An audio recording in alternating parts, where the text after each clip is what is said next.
ওরা দেখো, আমার মাংসর আলু ভাজা হয়ে গেছে, লাল লাল করে একটু ভেজে নিয়েছি, আর একটু হবে।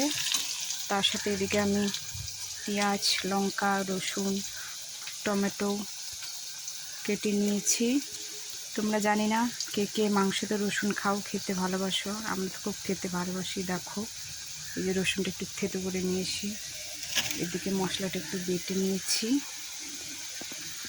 আর এই যে চিকেনটা আমাদের ধোয়া হয়ে গেছে। তো বন্ধুরা দেখো, এই যে তেজপাতা দিয়ে দিলাম আমি ফোড়নে। এখানেই আছে আমার এলাচ, দারচিনি, শুকনো লঙ্কা, জিরা, এটা আমি ফোড়ন দিচ্ছি। দেখো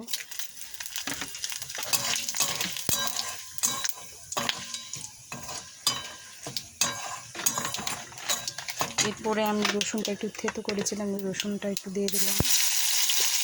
দেখো আমি তো এইভাবেই চিকেন রান্না করি, জানি না তোমরা কীভাবে খাও। রসুনটা একটু লাল লাল হলে আমি বাকি সব পেঁয়াজটা, লঙ্কাটা দিয়ে দিব।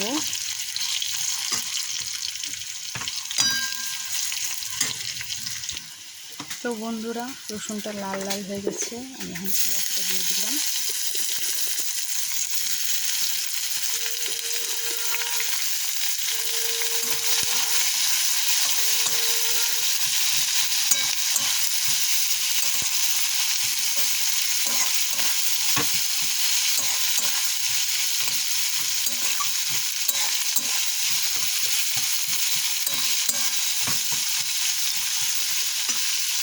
দেখো বন্ধুরা আমার আলুটা ভাজা হয়ে গেছে, এদিকে লাল শাকটাও আমার ভাজা হয়ে গেছে, এদিকে আমার ভাতও হয়ে গেছে।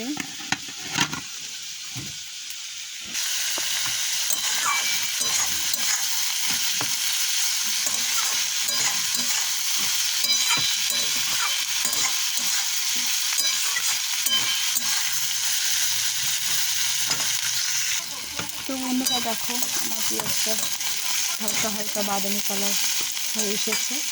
তখন আমি একটু মাংসটা ছেড়ে দেবো। দেখো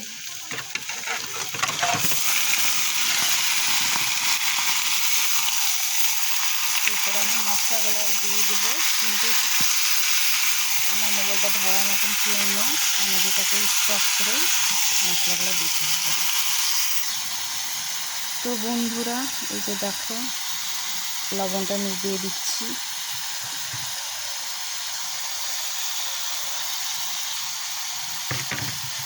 এদিকে হলুদটা দিয়ে দিচ্ছি,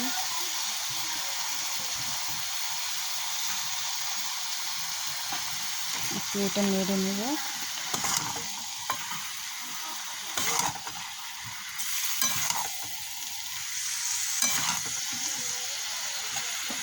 চিকেন লেগ পিস দেখো,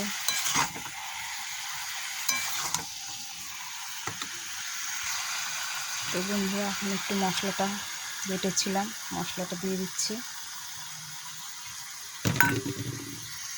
এই যে বন্ধুরা দেখো চিকেনে একটু লাল লঙ্কার গুঁড়ো না দিলে হয় না, কেন একটু লাল লাল হলে একটু খেতে ভালো লাগে। দেখো বন্ধুরা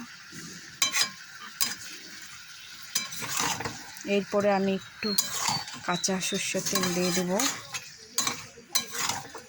তারপরে টমেটোটা দিয়ে দেবো। এই দেখো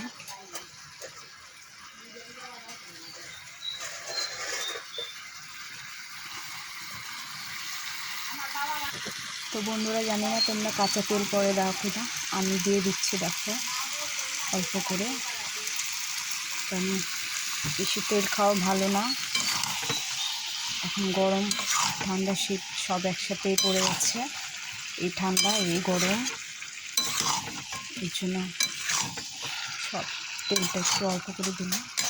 দেখো এই যে আমি চিকেনটা মশলা দিয়ে হয়ে গেছে, এখন একটু ঢেকে দিব, এরপরে দেখতে থাকবো।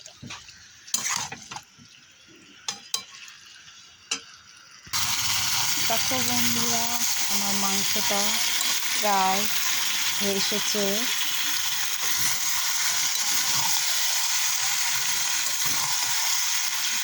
দেখো বন্ধুরা ভিডিওটা যদি ভালো লেগে থাকে like comment share and subscribe করে দিও বন্ধুরা।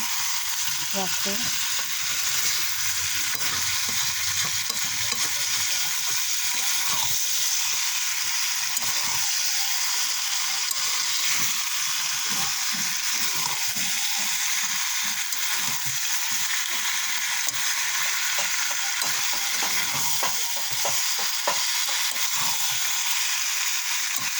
তোমরা যদি খেতে চাও চলে এসো আমাদের বাড়িতে। দেখো